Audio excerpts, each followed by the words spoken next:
Hello, and welcome to Possibilities, the show where we give people living with a variety of different abilities and their loved ones a space to share their lives with the world. Thank you for joining us today, and here's your host, Danny Steeves. Thank you, Randy, and welcome to tonight's episode of Possibilities. Tonight's gonna be a very special episode as we explore the topics that I've been working on for quite a while now, and I'm excited to bring you here on Possibilities, and that is the topic of accessible washrooms, because as you know, accessible washrooms are not very common in the world. Well, not in the way we want it to be.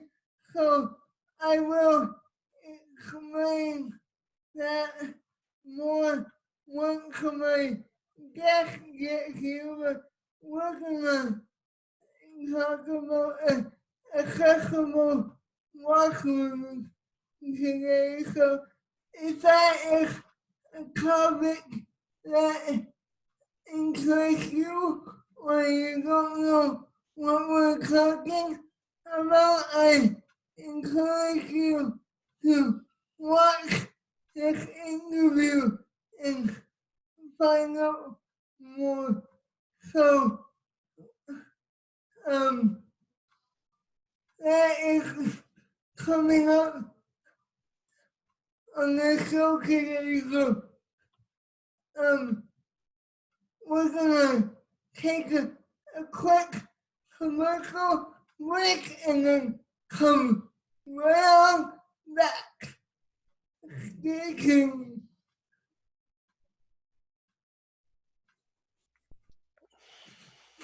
And welcome back to Possibilities.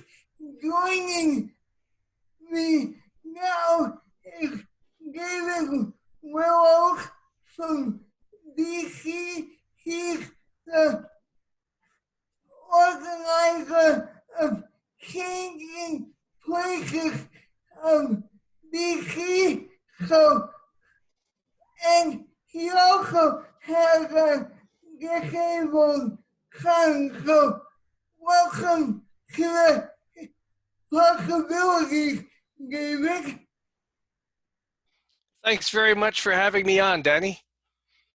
No problem. So, for those of you who don't, for my viewers who don't know what changing places are, can you explain it to them? Like, what is changing places? You bet. So what a changing place is it's a specialized toilet facility for people who have more complex disabilities. Most of us are familiar with the standard accessible stalls that are required in current codes in public facilities. But for lots of people, my son included, these don't meet the needs that they have for personal hygiene when it comes to toileting. So where the changing place standard comes from is from the United Kingdom. It's in British Standard 8300, which is their national accessibility standard, similar to what our Canadian Standards Association has.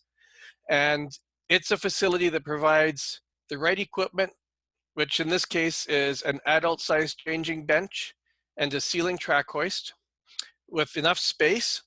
And so for a changing place to have enough space, it needs to have space for both a the person with a disability who uses a wheelchair, their wheelchair, and two assistants, plus space on either side of a toilet so that two people can assist the person with a disability onto the toilet. This typically means about 12 square meters, or the size of a standard car parking space, and it needs to be safe and sanitary. And so things like proper lighting and non-slip flooring, and simple sundry items too, like just a paper roll to pull across the change table so that it's always clean for the next person. Absolutely. And I'm wondering, you mentioned that it started in the UK. When did changing places BC come in? So I learned about the standard a couple years ago. My son's only 6, so we started to realize the challenges that we were having in the community as he outgrew the baby change tables. Yeah. And my background is I'm from the marine industry. I'm a ship's captain. So I'm used to working in a highly regulated environment with lots of standards. So I went looking to see what were the standards that were available.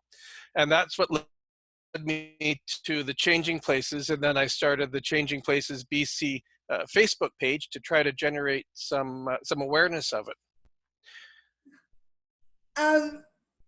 Great idea.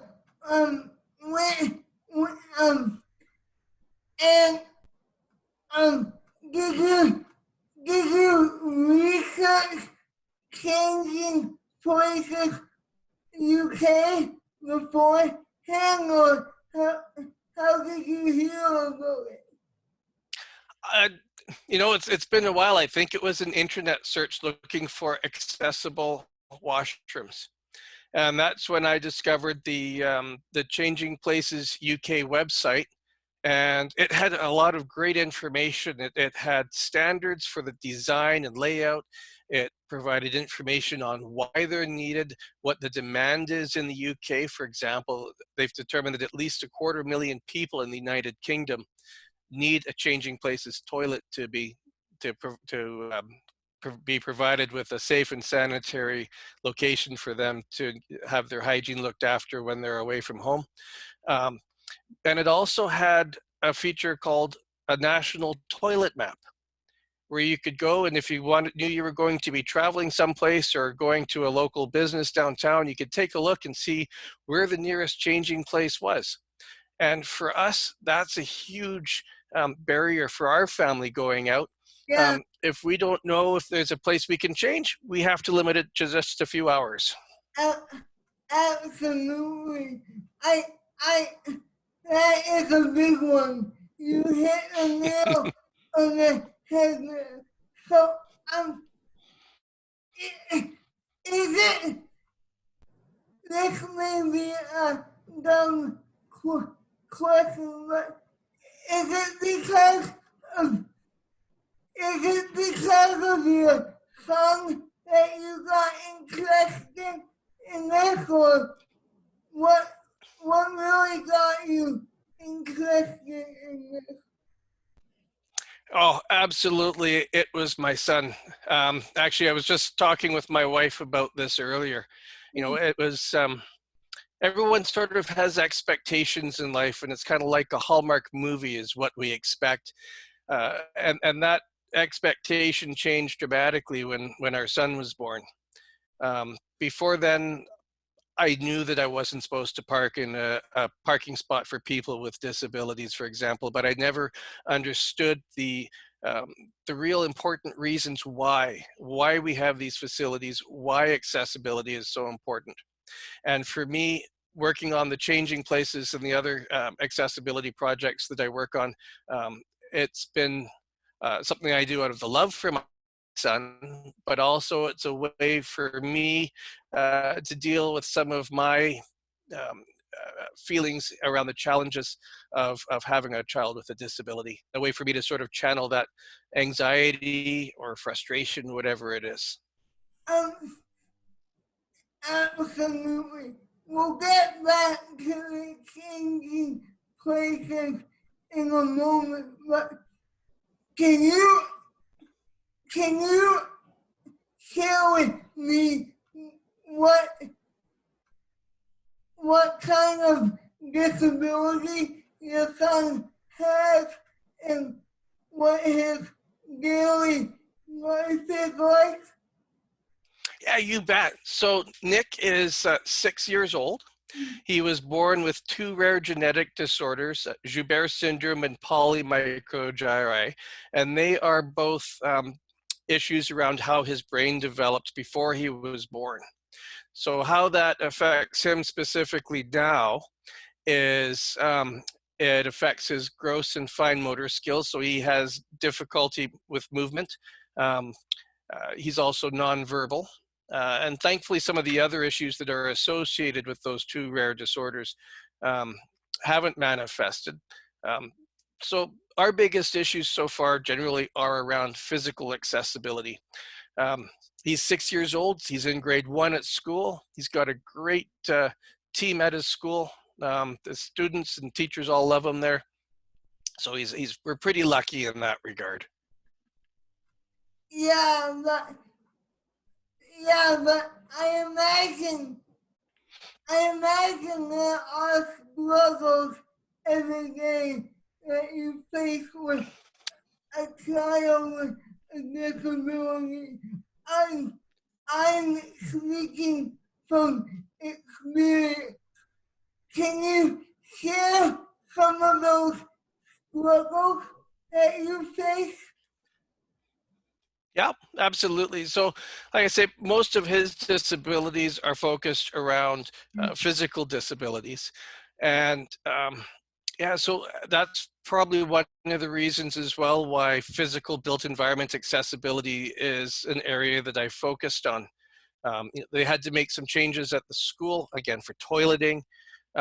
He uses a wheelchair, so when we're out and about, finding accessible parking is very important for us. And the lack of understanding in the community about why it's important to do things like not park in a designated accessible parking space. Don't put that garbage can in front of the button for the door that opens the door. More and more places are becoming aware of it, but there's still a lot of lack of understanding out there. You are hitting the nail right on the head. Yeah. I think some of the challenges myself. Why do you think people are so close-minded when it comes to people with disabilities? Yeah, that's a really good question, Danny. That's something that I've talked with my wife and some friends about a bit. I think there's a number of reasons why. One thing, when I look at, for example, the movies from when I was a kid, there were movies like The Secret of My Success and things like that. And it was every man for themselves, to heck with everyone else, reach for the top. If you do it, then good for you. You earn what you get.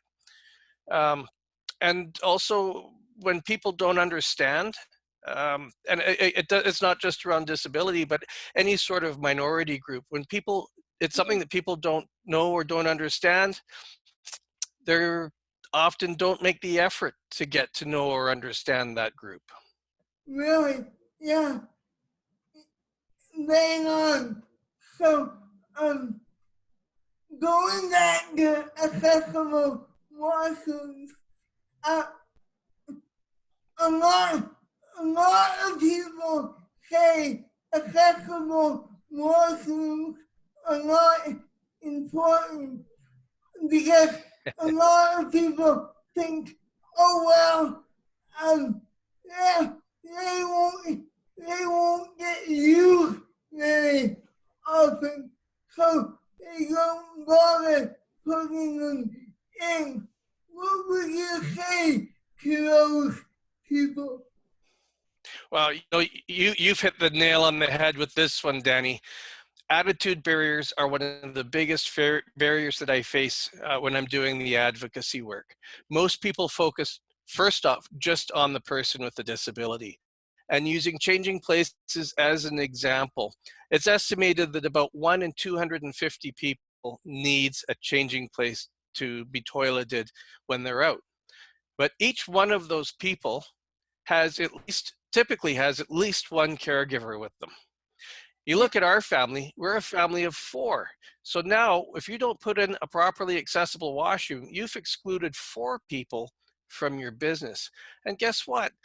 Just because my son has a disability doesn't mean we don't want to go out and partake in the community. We've got money to spend. We want to be out there doing it. But if you don't give us the tools that we need to be able to do it, we can't.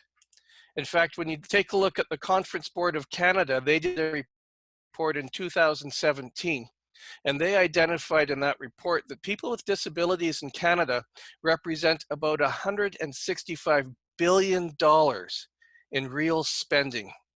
And that number is expected to nearly double by the year 2030. That is a huge potential and untapped market.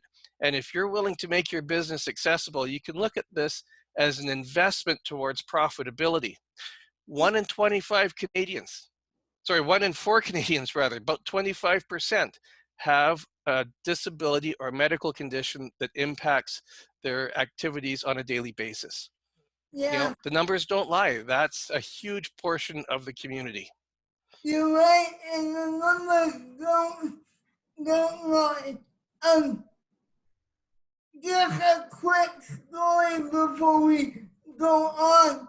I was out the other day at the Government of Ontario office, and they didn't even have a wheelchair button to open the door. Like, how stupid is that? Like, You know, Danny, it doesn't surprise me. I've been going through an issue with my son's school where they've got what they call an accessible entrance, and they've got a button to open the door, but only one door, and 2 sets of doors back to back. Yep. So I was just surprised that the Service Ontario building doesn't have a wheelchair accessible bath not button. Sorry. Yeah. So I was shocked at that. Do you run into any of those barriers?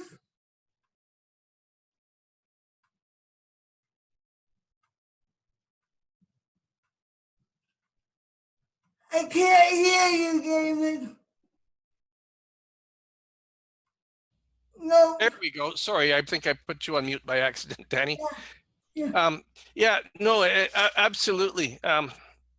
You know, and it's, again, it's frustrating, you know, because again, using my son's school as an example, over the last year and a half, the school went through a nearly $8 million seismic upgrade and expansion. Yeah. When the architect came to talk with the parents about it, he wanted to talk about the big windows and the bright colors and this. I put my hand up to ask about accessibility, and he said, "We build to code." I tried to explain to him that I've got a son that, you know, code doesn't enough for, and he said, "We build to code." So the school opened this year, and not a single entrance to the building met the requirements of the 2012 British Columbia Building Code. Really? And it's taken, exactly, and it's taken me working with the local building inspector to try to get that fixed. That baffles my mind. Yeah, like,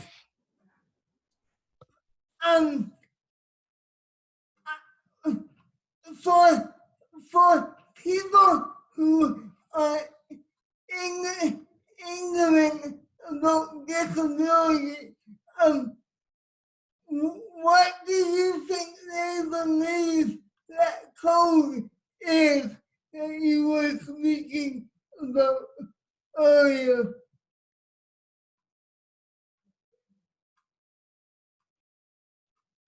I can't hear you, David.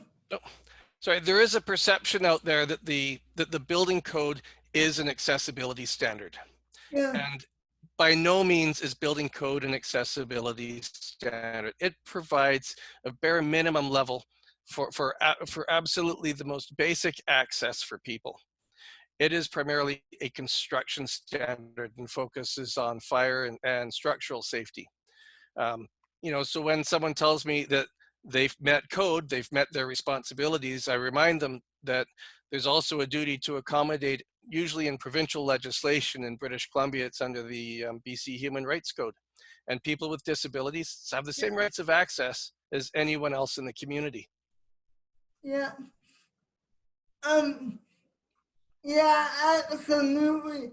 And what baffles my mind is that they claim to be wheelchair accessible, but they aren't really. So, what would you say to that?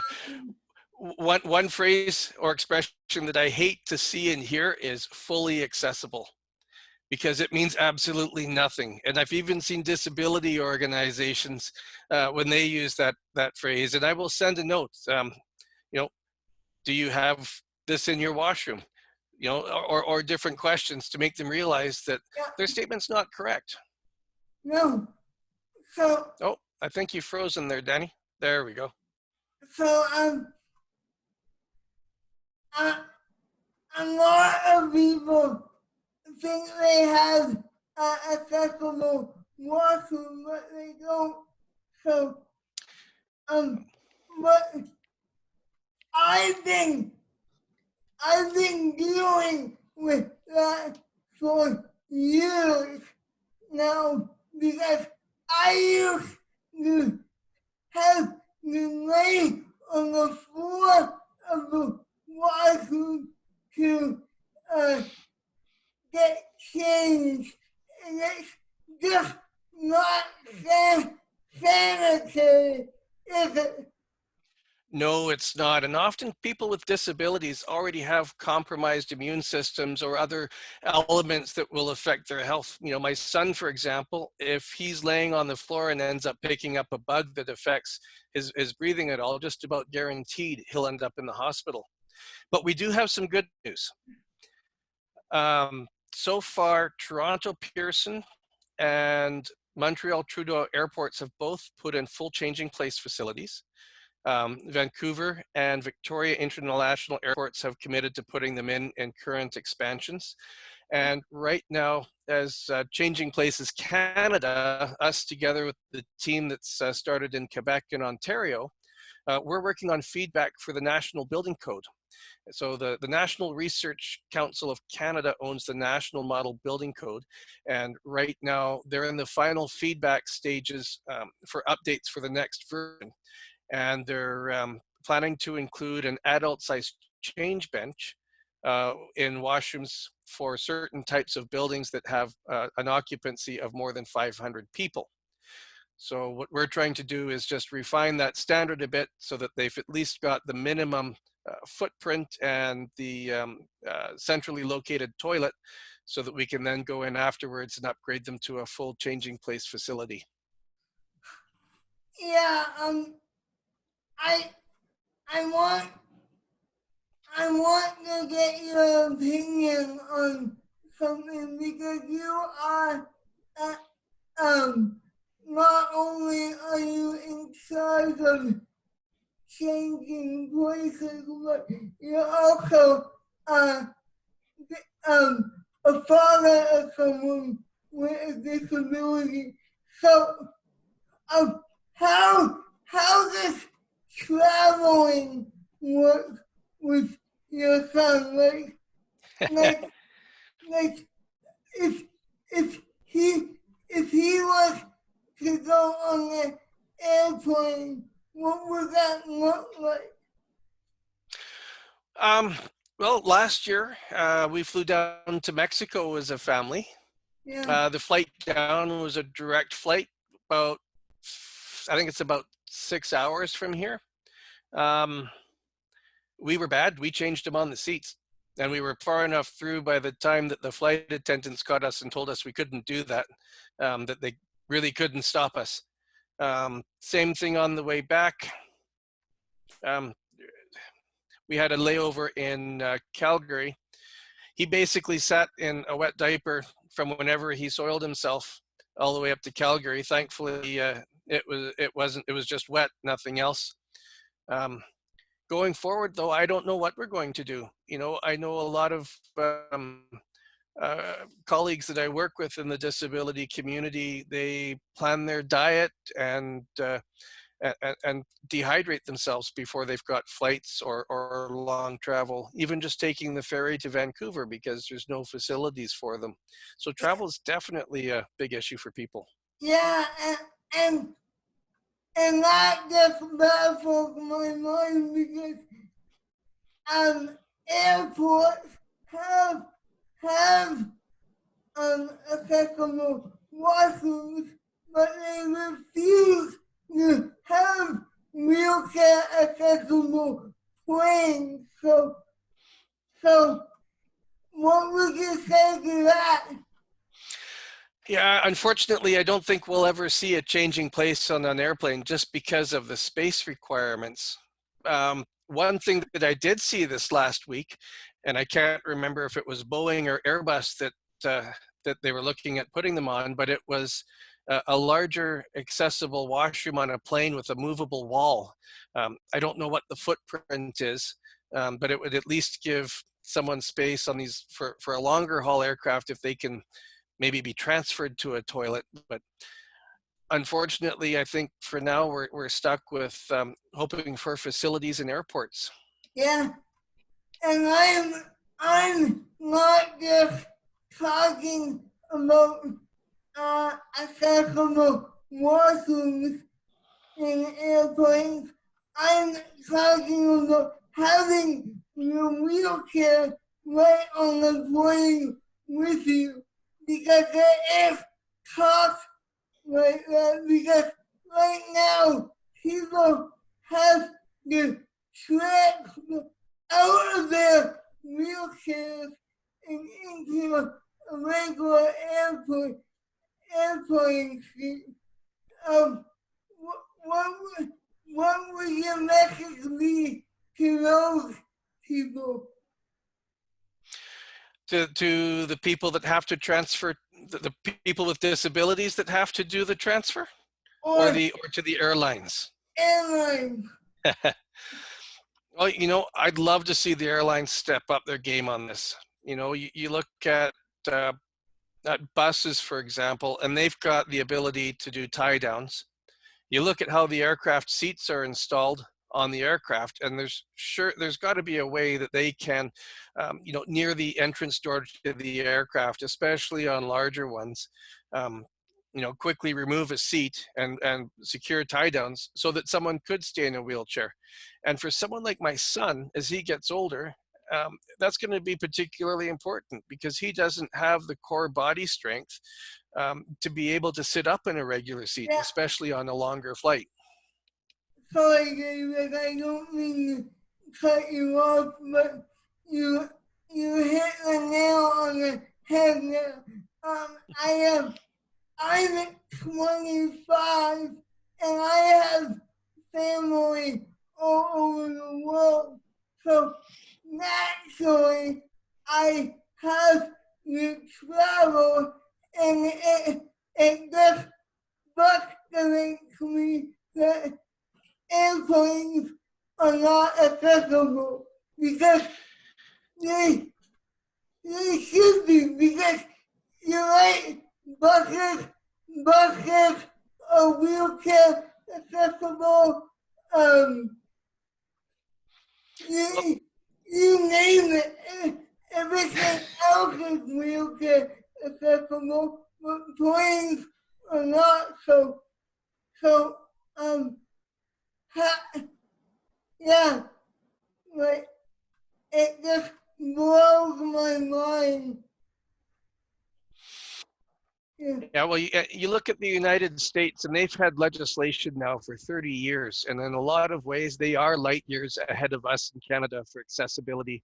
But even with those protections, that they're 30 years old and they've had 30 years to come to terms with them in the airline industry, and they still haven't found the solution that I guess, I don't know if it's because of whether or not it's commercially viable, but even if you are someone that can transfer relatively easily, the frequency at which wheelchairs are damaged by the airlines in transit, especially if you've got a wheelchair that is specifically designed for you and your capabilities, that's a startling number as well.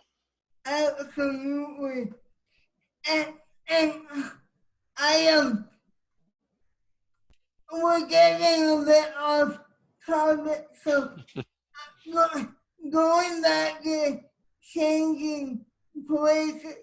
Um, the, the, the government of Canada doesn't really see the need for accessible washrooms. So what would you say to the government of Canada or the government of Ontario about that? Well, it's how do you get the message across for something like that? Yeah. When it comes to things like curb ramps and sidewalks in the community, you can take out your municipal councillors and put them in wheelchairs and get them to try to get around and see what it's like. When you're talking something like accessible toilets, there isn't really a way for them to appreciate the impact that it has and the barrier that it is. So unfortunately, often we end up resorting to sort of shock imagery, pictures of people laying on the floor in a public washroom to try to get the message across. In the UK, they did a campaign where people would go and lay down in public washrooms and send pictures in trying to get the message across to government, but it still doesn't have the same impact because, it's typically a nice clean washroom and that. But you know what? Challenge your provincial and federal leaders to go lay down on the floor in the washroom and, in the provincial parliament or the national parliament. See if they're willing to do it. Yeah, and that's not easy to do. So, David, I don't, how much does it cost to put a changing places washroom in? So there's several elements to the cost. The first is the actual space itself. And that's why this current round of updates to the National Building Code is critical. You need the footprint and you need the plumbing in the right spot. If you have to do that after the fact, if it can even be done, you could be talking $100,000. If you have the footprint already there and the plumbing in the right space, the additional equipment will cost you probably between $20,000 and $30,000, which is something that's quite reasonable if it's a community organization to raise locally if you have to for the number of facilities we're actually talking about in the end. And then there's the ongoing cost of maintaining a place. In Canada, we don't have a key system yet. We're just getting started here, but in the United Kingdom, they use a skeleton key system called a radar key. So there's a little bit of a cost associated with that. In Australia, they use a key fob system so you've got a fob that's issued to you, much like your accessible parking pass is now, and that will get you access to these facilities, because an important part is making sure that the expensive equipment inside is protected from vandalism. Yeah. So, like I say, about $100,000 plus if you have to start from scratch in an existing building. If you plan it ahead of time, about an extra $20,000 to $30,000. Yeah.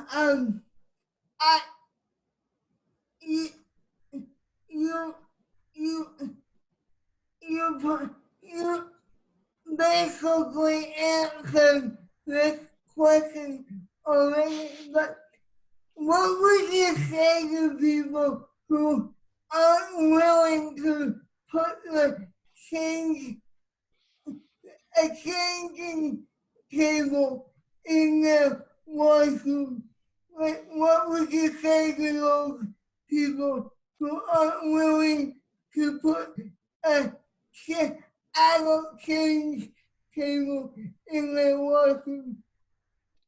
Like I said before, you know, it's try to get the point across that really it's an investment in tapping into a huge market segment that's underrepresented now because of a lack of accessibility. But the short story at the end of the day is, if you're not going to put it in at least a changing table, preferably a changing place, don't expect my business.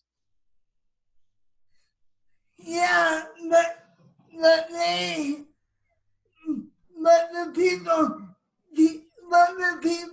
who I talked to in the past say, and I quote, well, it won't get used very much. So what is the point in putting it in? Yeah. What? Yep. No, oh, absolutely. And we've one mall in Vancouver that we approached, that was exactly what they said. It's going to cost us too much to put it in, and you know, it's not going to get used. You know, like I said before, it's not just the person with a disability; it's their entire social circle that's being impacted.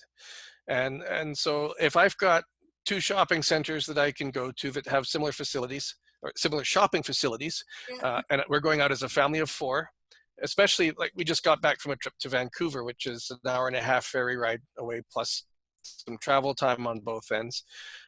If I know there's a changing place, I'm going to go to that shopping center. And even if I don't need to buy anything in that shopping center, they're going to get me in the door because they have a changing place. They're going to get all four of us in that door. And guess what? While we're here, well, let's stop and have lunch. So we'll go to one of the local, one of the restaurants in the food court. Just walking through the shopping center, there's going to be impulse purchasing. So there's a significant impact far beyond the individual who has a disability. And that's one of the biggest barriers, attitudinal barriers to get across to people. Yeah.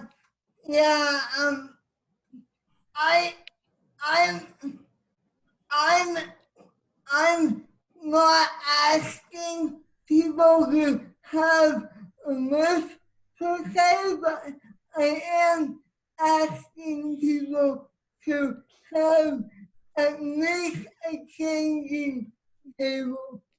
At least. That is the biggest issue that I have.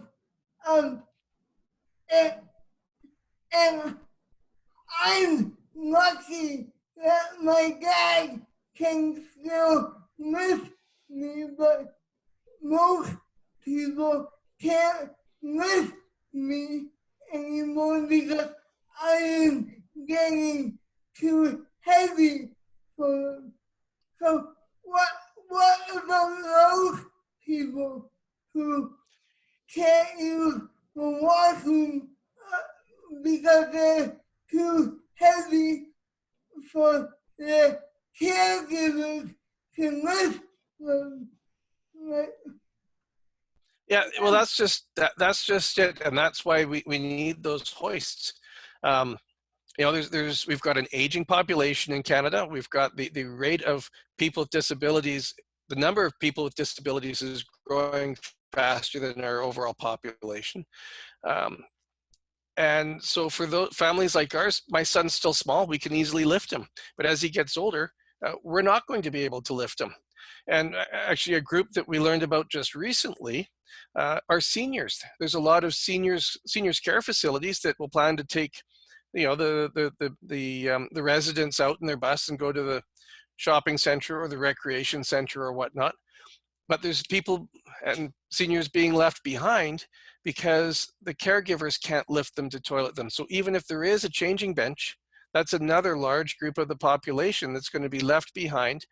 And when you end up leaving people behind, and they're not able to participate in the community, it leads to a whole raft of other issues around isolation and mental health issues and that, you know, and if you simply make things accessible in the first place, you're going to avoid a lot of those issues and a lot of those costs to society. Absolutely. Okay, we're running against the time for you, but can you just share again what are some of the features that are available in your changing places washroom and some of the benefits of having those features? You bet. So again, the changing places washroom, the basic principle behind it is that it provides the equipment and the space for people who have more complex disabilities and their caregivers to be able to toilet people in a safe and sanitary manner. So this means that we've got an adult-sized change bench, a ceiling track hoist, a centrally located toilet so that two people can assist someone from a mobility device onto the toilet, and then basic safety things such as a non-slip flooring, good lighting, and sanitary elements such as the paper roll to put across the change bench to keep it clean for the next person. I'm sorry, what was the second part of your question there, Danny? You basically answered it. Like, why are those features important?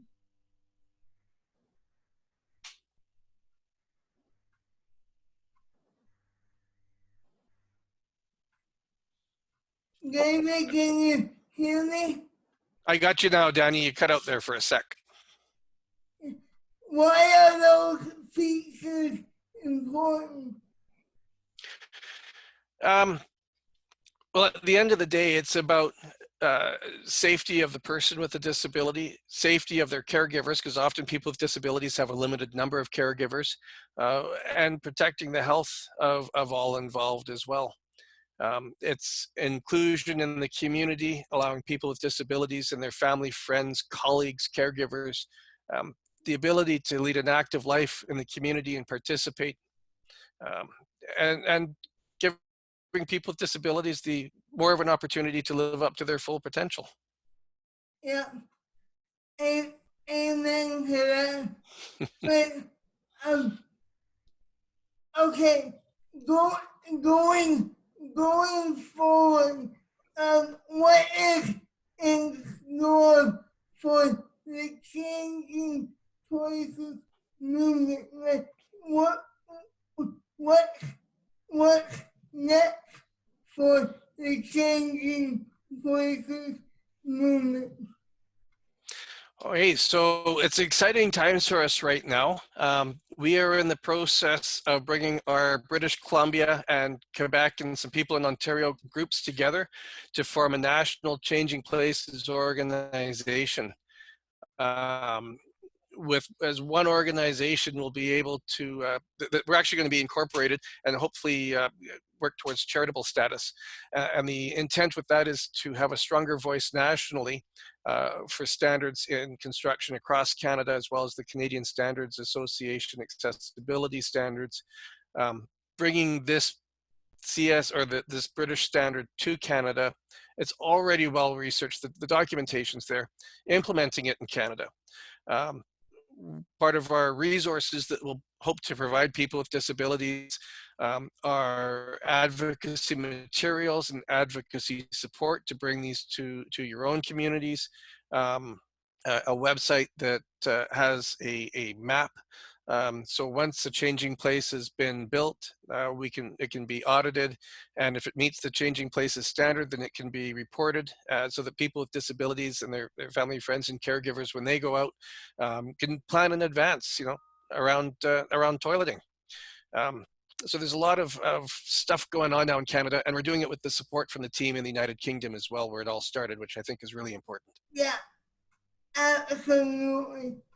Um, se- um, second last, um, a few more questions, and then I will let you go.